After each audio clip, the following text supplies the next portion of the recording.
अरे वाह, लेजेंड की बैट। इससे तो मैं खेलूंगा। फ्यूचर बैटिंग लेजेंड है। इसमें जिसका नाम लिखा है बैट उसी को मिलेगी। अरे यार, देखा, अगर इस पे मेरा नाम नहीं लिखा होता तो कितनी दिक्कत हो जाती। इसलिए आरबीआई कहता है बैंक अकाउंट हो या बैंक लॉकर, उसमें नॉमिनी का नाम जरूर दर्ज करें ताकि आपकी जमा पूंजी उसी को मिले जिसे आपने नामित किया है। आरबीआई कहता है जानकार बनिए, सतर्क रहिए।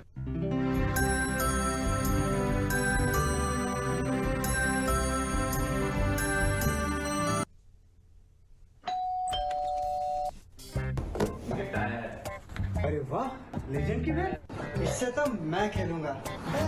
फ्यूचर बैटिंग लेजेंड है। इसमें जिसका नाम लिखा है बैट उसी को मिलेगी। अरे यार, देखा, अगर इस पे मेरा नाम नहीं लिखा होता तो कितनी दिक्कत हो जाती। इसलिए आरबीआई कहता है बैंक अकाउंट हो या बैंक लॉकर, उसमें नॉमिनी का नाम जरूर दर्ज करें ताकि आपकी जमा पूंजी उसी को मिले जिसे आपने नामित किया है। आरबीआई कहता है जानकार बनिए, सतर्क रहिए।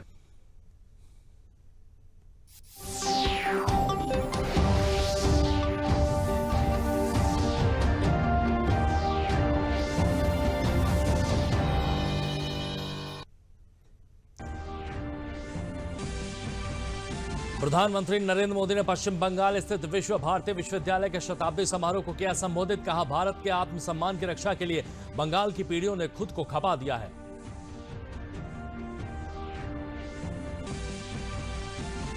पीएम मोदी कल 25 दिसंबर को जारी करेंगे किसान सम्मान निधि की अगली किस्त। 9 करोड़ से अधिक लाभार्थी किसानों को 18,000 करोड़ रुपए से अधिक राशि की होगी ट्रांसफर।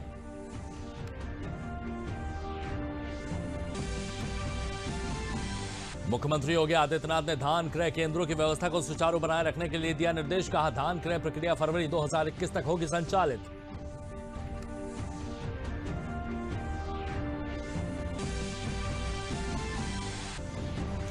प्रदेश में कोविड-19 की रिकवरी दर बढ़कर हुई 95% से ऊपर। अपर मुख्य सचिव स्वास्थ्य ने कहा, अभी हाल में यूनाइटेड किंगडम से लौटे लोग अनिवार्य रूप से कराएं अपनी आरटी-पीसीआर की जांच।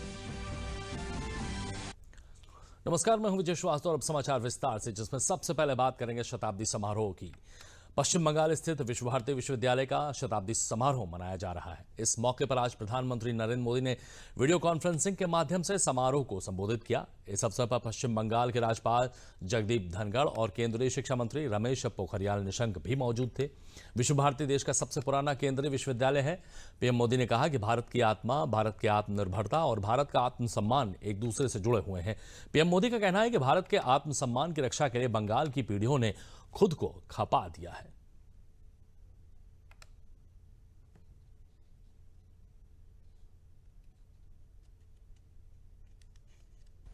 विश्व भारती की 100 वर्ष की यात्रा बहुत विशेष है। विश्व भारती मां भारती के लिए गुरुदेव के चिंतन, दर्शन और परिश्रम का एक साकार अवतार है। भारत के लिए गुरुदेव ने जो स्वप्न देखा था, उस स्वप्न को मूर्त रूप देने के लिए देश को निरंतर ऊर्जा देने वाला ये एक तरह से आराध्य स्थल है। प्रधानमंत्री ने इस मौके पर कहा कि राष्ट्रीय शिक्षा नीति को लागू करने में विश्व भारती विश्वविद्यालय की अहम भूमिका होगी। तो जेथा भय शून्यो उच्चो जेथा शीर ज्ञान जेथा मुक्तो, यानी हम एक ऐसी व्यवस्था खड़ी करें जहां हमारे मन में कोई डर ना हो, हमारा सर ऊंचा हो और ज्ञान बंधनों से मुक्त हो। आज देश राष्ट्रीय शिक्षा नीति के माध्यम से इस उद्देश्य को पूरा करने का भी प्रयास कर रहा है। इस शिक्षा नीति को लागू करने में विश्व भारती की बड़ी भूमिका है। प्रधानमंत्री नरेंद्र मोदी कल 25 दिसंबर को सुशासन दिवस पर पीएम किसान सम्मान निधि के तहत अगली किस्त जारी करेंगे। वीडियो कॉन्फ्रेंसिंग के माध्यम से प्रधानमंत्री किसान सम्मान निधि के तहत वित्तीय लाभ की अगली किस्त जारी करेंगे। एक बटन दबाकर प्रधानमंत्री 9 करोड़ से अधिक लाभार्थी किसान परिवारों को 18,000 करोड़ रुपए से अधिक राशि हस्तांतरित करेंगे। आयोजन के दौरान प्रधानमंत्री 6 अलग अलग राज्यों के किसानों के साथ बातचीत भी करेंगे। किसान, पीएम किसान और किसानों के कल्याण के लिए सरकार द्वारा उठाए गए विभिन्न अन्य कदमों के बारे में अपने अनुभवों को साझा करेंगे। इस मौके पर केंद्रीय कृषि मंत्री भी मौजूद होंगे। पीएम किसान योजना के तहत लाभार्थी किसानों को 6,000 रुपए प्रति वर्ष का वित्तीय लाभ देने का प्रावधान है, जिसे हर 4 महीने में 3 समान किस्तों में 2,000 रुपए के सीधे लाभार्थियों में बैंक खातों में जमा किया जाता है।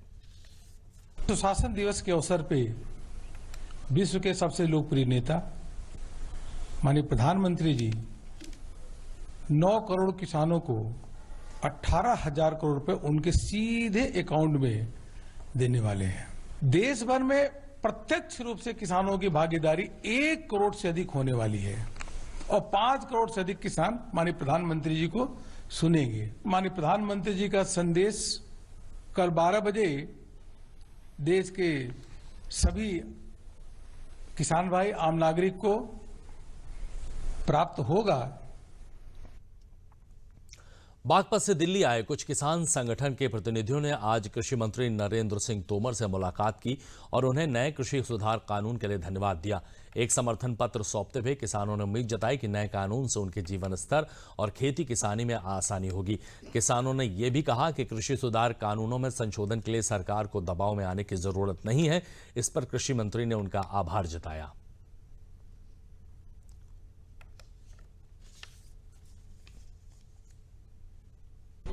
इन्होंने सबने मिलकर मुझे समर्थन पत्र भी दिया है और इन्होंने यह भी कहा है कि कृषि सुधार बिल में संशोधन के मामले में सरकार को किसी दबाव में आने की जरूरत नहीं है। ये बिल वर्षों बाद संसद ने पारित किए और इससे किसान के जीवन में खुशहाली आएगी। उत्तर प्रदेश के मुख्यमंत्री योगी आदित्यनाथ ने धान क्रय केंद्रों की व्यवस्था को सुचारू बनाए रखने के निर्देश दिए हैं। उन्होंने कहा है कि यह सुनिश्चित किया जाए कि किसानों को धान बेचने में कोई परेशानी का सामना न करना पड़े। उन्होंने किसानों से धान की खरीद तेजी से किए जाने के निर्देश भी दिए। मुख्यमंत्री लोक भवन में आहूत एक उच्च स्तरीय बैठक में विभिन्न विभागों के कार्यों की समीक्षा कर रहे थे। उन्होंने निर्देश दिए कि मंडलायुक्त, जिलाधिकारी तथा मुख्य विकास अधिकारी टीम बनाकर निरंतर धान क्रय केंद्रों का निरीक्षण सुनिश्चित करें। उन्होंने कहा धान क्रय की प्रक्रिया फरवरी 2021 तक संचालित होगी। इसके दृष्टिगत सभी प्रबंध सुनिश्चित किए जाएं। उन्होंने धान क्रय प्रक्रिया में लापरवाही बरतने वालों की जवाबदेही तय कर सख्त कार्रवाई किए जाने के निर्देश भी दिए हैं। और बुलेटिन में आगे बढ़ने से पहले लेंगे एक छोटा सा ब्रेक।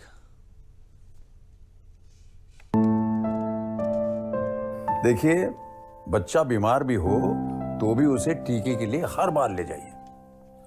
अगर किसी वजह से दूसरी जगह भी जाना पड़े तो भी इसका ये जो कार्ड है, इस कार्ड को साथ ले जाए और टीके जरूर लगवाएं।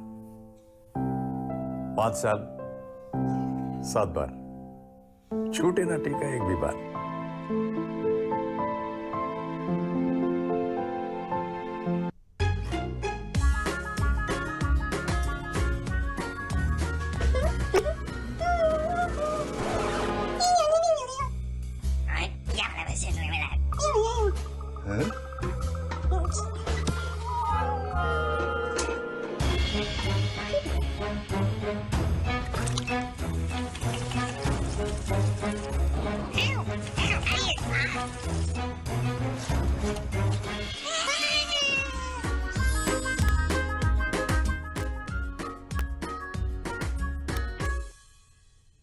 आज माँ को टेलीग्राम भेज दोगे ना? मुझ पे छोड़ दो। अब तो हमारा परिवार पूरा है और बच्चे नहीं। मुझ पे छोड़ दो। पूरे परिवार का ख्याल तो हमें रखना है।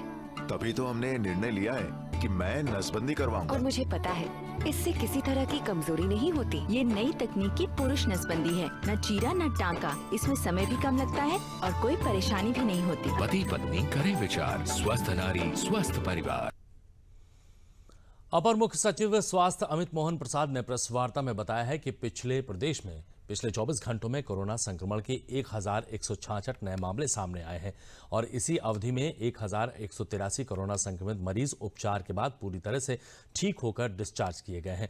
उन्होंने कहा है कि प्रदेश में रिकवरी का प्रतिशत 95.75 है।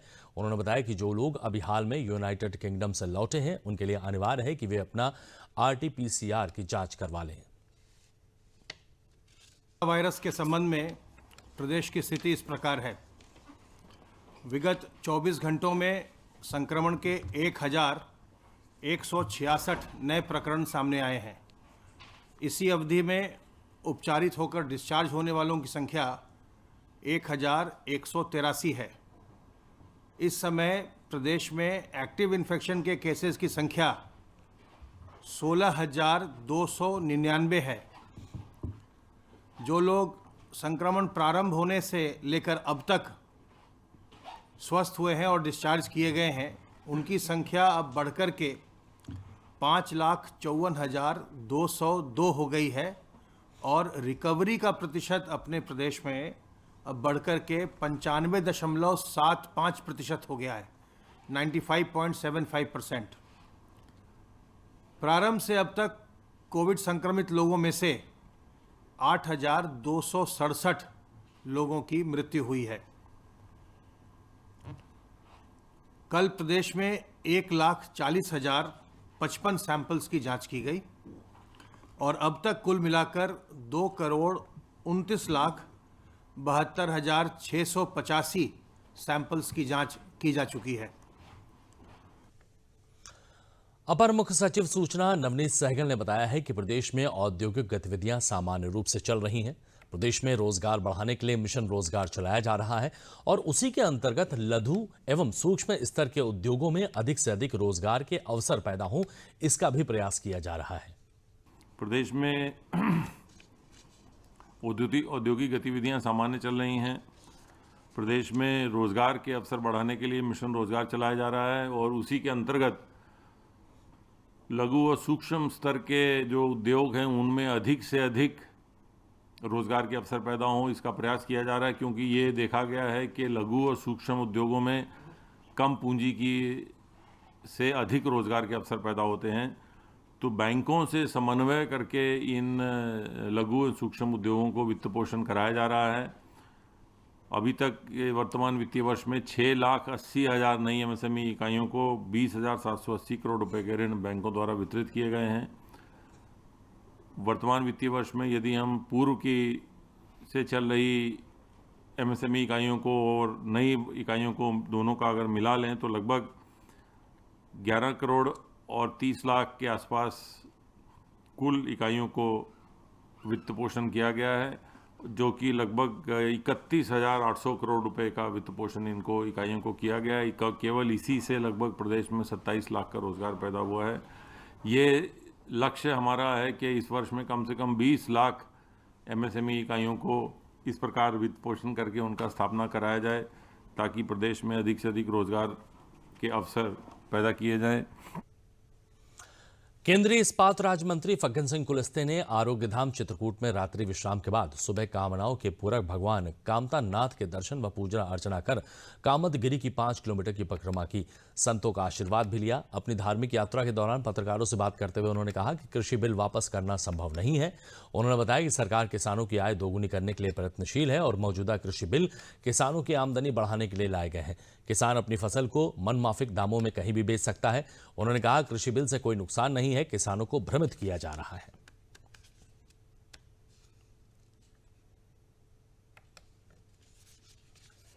आंदोलन पहले भी हुए हैं, इसमें इसके पीछे कौन है, आंदोलन के पीछे ये समझने की जरूरत है। देखिए, सरकार ने जो बिल पास किया है शायद कभी पहले देश में नहीं हुआ। जो भी हमने किया है ये किसानों के लिए किया है। सरकार ने पहली बार फैसला किया मोदी जी ने, और इससे किसानों को संरक्षण मिला है। कहीं भी स्वतंत्र ढंग से किसान अपने अनाज को बेच सकता है जहां उसको उचित। हमने MSP जारी किया है, समर्थन मूल्य घोषित किया है केंद्र सरकार ने। कोशिश हमारी ये है कि समर्थन मूल्य से ज़्यादा मूल्य पे कोई अगर किसान को लाभ होता है तो उसकी स्वतंत्रता है। कम से कम अगर उस पर खरीदेंगे तो उस पर कार्रवाई का भी प्रोविजन किया है और इसीलिए हमने किसानों के ही बारे में सोचा है, किसानों को संरक्षण दिया, प्रोटेक्शन दिया है। मंडियों की जो स्वतंत्रता होती उसको हमने खत्म किया है। जो अंतर्राज्यीय व्यवस्था इसके पहले नहीं थी वो हमने उसको बहाल कर दिया। तो ऐसे कई प्रकार की सुविधाएं हमने किसानों को दिया है।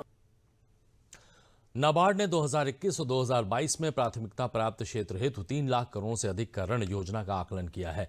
गोमती नगर स्थित नाबार्ड के क्षेत्रीय कार्यालय में इसका आकलन क्षेत्रवाद आकलित किया गया है। पिछले वर्ष की तुलना में ये 5% अधिक है। इस अवसर पर वित्त मंत्री सुरेश खन्ना ने राज्य के सभी 75 जिलों में संभावित ऋण योजनाओं का आकलन करने के लिए नाबार्ड की प्रशंसा की है। उन्होंने कहा है कि केसीसी के जरिए किसानों को लाभ मिल रहा है। एफपीओ के माध्यम से किसानों को जोड़कर 2024 तक उनके लाभ को दोगुना करने का लक्ष्य रखा गया है। कोविड काल में नाबार्ड द्वारा किए गए कार्यों की सराहना की गई है।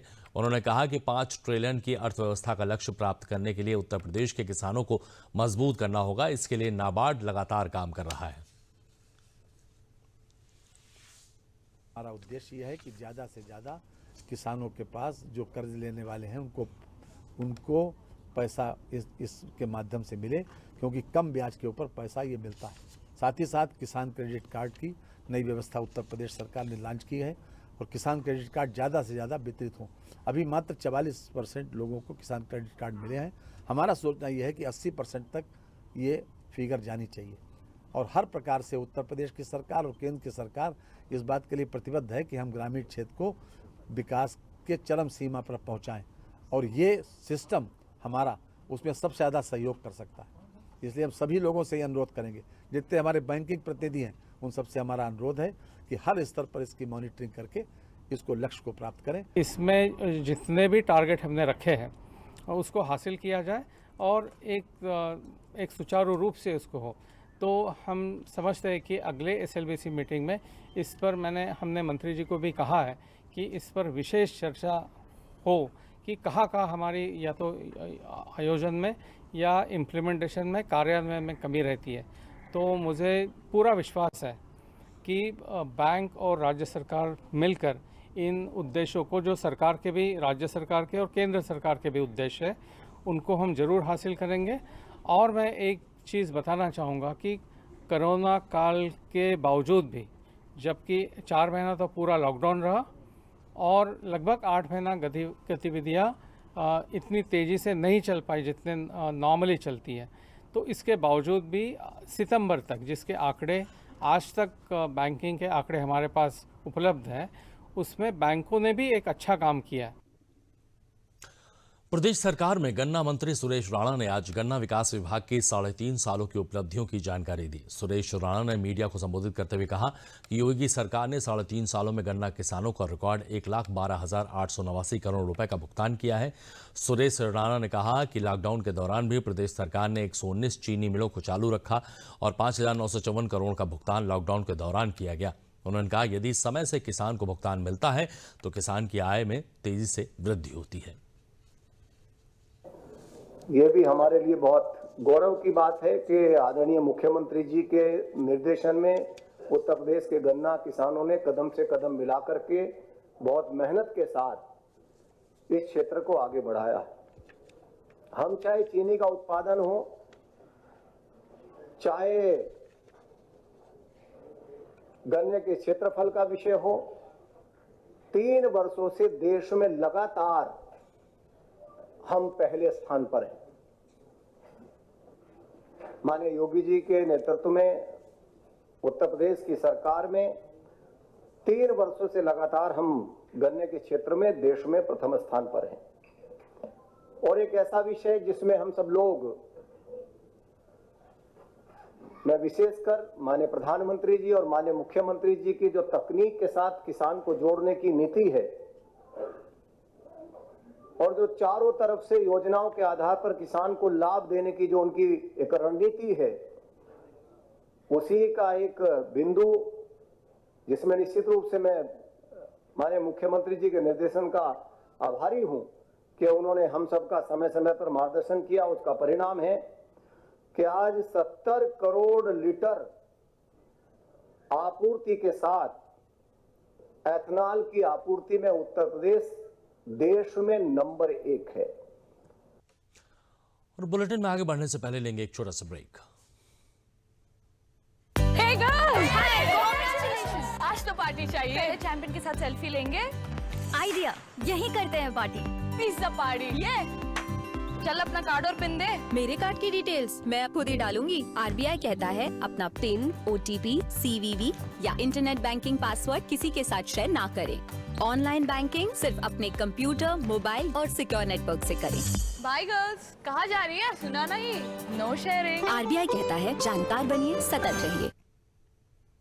जनपद अलीगढ़ में प्रधानमंत्री नरेंद्र मोदी के स्लोगन वोकल फॉर लोकल को जिले के हजारों किसान पूरा कर रहे हैं।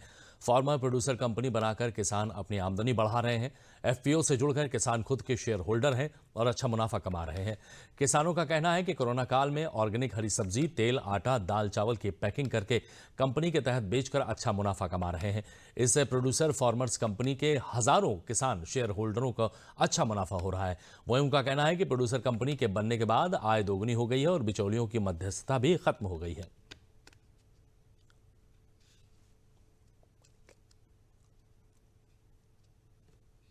मैं एक किसान हूं और हमने एक कोमल का फार्मर्स प्रोड्यूसर कंपनी लिमिटेड के नाम से एक कंपनी बनाई हुई है और प्रधानमंत्री का जो वोकल फॉर लोकल सपना है वो हम साकार कर रहे हैं।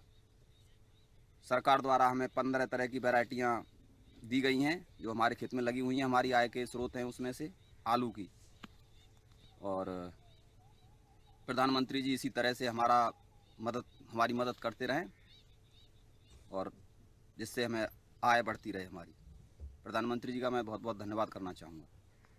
कोमलिका किसान प्रोड्यूसर कंपनी लिमिटेड, हम इससे जुड़े हुए हैं और अब के हमने हाइब्रिड आलू पैदा किया है। किसान सरकार की मतलब बतावे के अनुसार सरकार हमारा बहुत ध्यान दे रही है हमारे आय को दूना बढ़ाने के लिए। और ऐसे ही अगर जो सरकार हमें ऐसे ही सहायता करती रही तो हम है सकता है कि आगे बढ़ सकें। कोमलिका फार्मर प्रोड्यूसर कंपनी से जुड़ा हुआ हूँ जिसमें मैं शेयर होल्डर भी हूँ और मुझे मैं अच्छी किस्म के गेहूं के बीजों का उत्पादन कर रहा हूँ जिससे कि हम सभी किसानों की आमदनी बढ़ सके। और प्रधानमंत्री जी का जो सपना है वोकल फॉर लोकल, मैं उसे साकार करने में पूरी मदद कर रहा हूँ और मैं प्रधानमंत्री जी का धन्यवाद करना चाहता हूँ केंद्र सरकार, राज्य सरकार का, जिसमें राज्य सरकार और केंद्र सरकार हमारी किसानों की मदद कर रही है समय समय पर। कोमलिका फार्मर प्रोड्यूसर कंपनी का शेयरदार भी हूँ और अपने किसानों को खाद बीज सब हर चीज़ यहाँ मुहैया करा रहे हैं और अपने बड़ी खेती बाड़ी से मैं भी जुड़ा हुआ हूँ। अपने किसानों को सब चीज़ देते हुए कंपनी भली प्रकार से चला रहा हूँ और धन्यवाद करता हूँ हमारे प्रधानमंत्री जी हमें समय समय पर कंपनी के लिए सुविधा उपलब्ध करा रहे हैं। धन्यवाद ऐसे प्रधानमंत्री को जिन्होंने हमें इस कंपनी में साझेदारी का मौका दिया। और अब बात करते हैं मिशन शक्ति की। प्रदेश भर में महिला सशक्तिकरण के लिए चलाए रहे विशेष अभियान में आज हम बात करेंगे कानपुर की प्रेरणा वर्मा की। प्रेरणा वर्मा ने अपनी मेहनत और लगन से 3500 रुपए की जमा पूंजी से चमड़े का कारोबार शुरू किया और 15 साल में अपनी कंपनी का टर्नओवर 1 करोड़ 75 लाख पहुंचा दिया। उनकी कंपनी के बने लेदर प्रोडक्ट्स की मांग 20 से भी ज्यादा देशों में है। प्रेरणा के मुताबिक सरकार द्वारा चलाया जा रहा मिशन शक्ति महिला सशक्तिकरण के लिए अच्छा प्रयास है। इससे उन सभी को प्रोत्साहन भी मिलेगा जो किसी डर के कारण आगे नहीं बढ़ पाती हैं।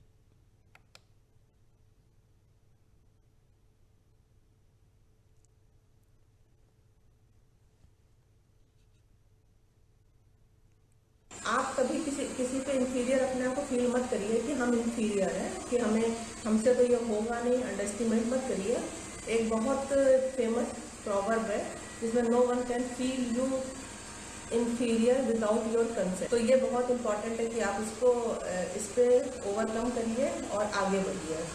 सरकार की तरफ से भी अच्छा सपोर्ट मिल रहा है, जो एक बिगनर है उनके लिए बहुत अच्छा सपोर्ट मिल रहा है। तो मुझे लगता है कि अगर आप लोग थोड़ा सा अपने ऊपर वर्कआउट करेंगी, हिम्मत दिखाएंगी तो कोई ऐसी चीज़ नहीं है और हमारे में हम लोगों में तो इतनी पावर होती है कि हमको प्रकृति ने इतनी स्ट्रेंथ दी है, पेशेंस दिया है, स्ट्रेंथ दी है कि हम विपरीत परिस्थितियों में भी अपने आप को स्थापित कर पाते हैं। प्रेरणा ने न केवल अपने आप को आर्थिक रूप से सशक्त किया बल्कि अपने साथ काम कर रही महिलाओं को भी सशक्त करने का कार्य किया है। उनकी कंपनी में लगभग 15 कर्मचारी काम करते हैं। इसके अलावा कुछ आउटसोर्सेस के तौर पर भी अपने घरों से करते हैं। उन्हें कई अवार्ड से भी नवाजा जा चुका है। भैया जी, जब से हम यहाँ पर आए मैडम के यहाँ बराबर काम कर रहे हैं। मेरी स्थिति बहुत खराब थी, पहले घर से मतलब हटा दिए गए थे, तभी जहाँ पर आए बिटिया ने हमको रख लिया और काम पे तो मतलब शुरू से तब से 10 साल से बराबर कर रहे हैं यहाँ पर। यहाँ और लड़के की भी शादी भी करी, उसी पैसे सब चीज़ से उसी से चल रहा है मेरा खर्च बराबर। 5 साल से हम यहाँ काम कर रहे हैं और मेरे पति अलाउ नहीं करते थे बाहर निकलना, जैसे नहीं लोग आजकल कहते हैं कि, और मैं यहाँ पर लड़की को लेके आते थे हम लोग 3 साल, मतलब साल भर की भी नहीं थी, छोटी थी बहुत, 6 महीने की थी, तब से आते थे हम लोग। मैडम ने बहुत सहारा दिया हम लोगों को। इसलिए 8 साल से मैं यहाँ काम कर रही हूँ और मैंने यहाँ से बहुत लाभ पाया है। मेरी मैडम ने हमको बहुत सहारा हिम्मत बनवाई है और मेरे मालिक नहीं, मेरे ये भगवान है। प्रभु यीशु के जन्मदिन के अवसर पर मनाया जाने वाले पर्व क्रिसमस हर्षोल्लास के साथ मनाया जा रहा है। लखनऊ के सभी चर्चों में आज से ही विशेष प्रार्थना सभाएं आयोजित की जा रही हैं, जो 26 दिसंबर की सुबह तक चलेंगी। चर्चों में प्रभु यीशु के जीवन से जुड़ी प्रदर्शनी लगाई गई है। यहां श्रद्धालु पहुंचकर मोमबत्तियां जलाकर अपनी मनोकामना पूरी होने से प्रार्थना कर रहे हैं। लखनऊ में सबसे बड़ा कार्यक्रम कैथेड्रल चर्च में आयोजित होता है। क्रिसमस को देखते हुए जिला प्रशासन ने सुरक्षा व्यवस्था के पुख्ता इंतजाम किए हैं। ज्वाइंट कमिश्नर कानून व्यवस्था नवीन अरोड़ा ने बताया है कि क्रिसमस को देखते हुए पूरे शहर में फोर्स तैनात की गई है। साथ ही चर्च की तरफ आने वाले मार्गों पर यातायात भी परिवर्तित किया गया है।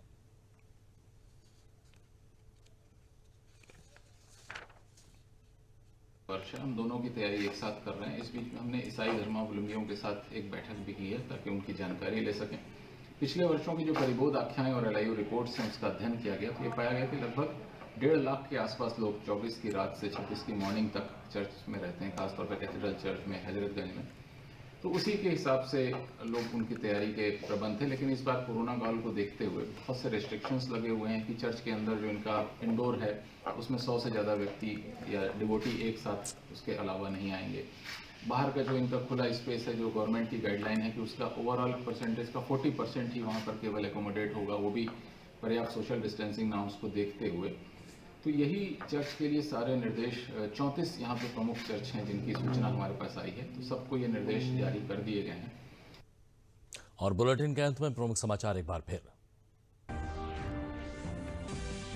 प्रधानमंत्री नरेंद्र मोदी ने पश्चिम बंगाल स्थित विश्व भारती विश्वविद्यालय के शताब्दी समारोह को किया संबोधित। कहा, भारत के आत्मसम्मान की रक्षा के लिए बंगाल की पीढ़ियों ने खुद को खपा दिया है।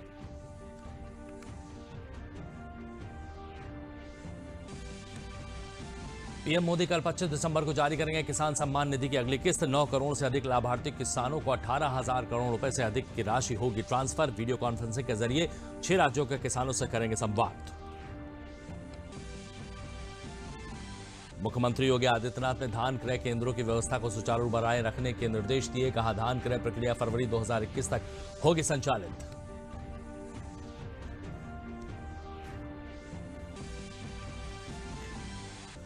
और प्रदेश में कोविड-19 की रिकवरी दर बढ़कर हुई 95% से ऊपर। अपर मुख्य सचिव स्वास्थ्य अमित मोहन ने कहा कि अभी हाल ही में यूनाइटेड किंगडम से लौटे लोग अनिवार्य रूप से कराएं अपनी RT-PCR की जांच। तो बुलेटिन में फिलहाल इतना ही। दीजिए इजाजत। नमस्कार।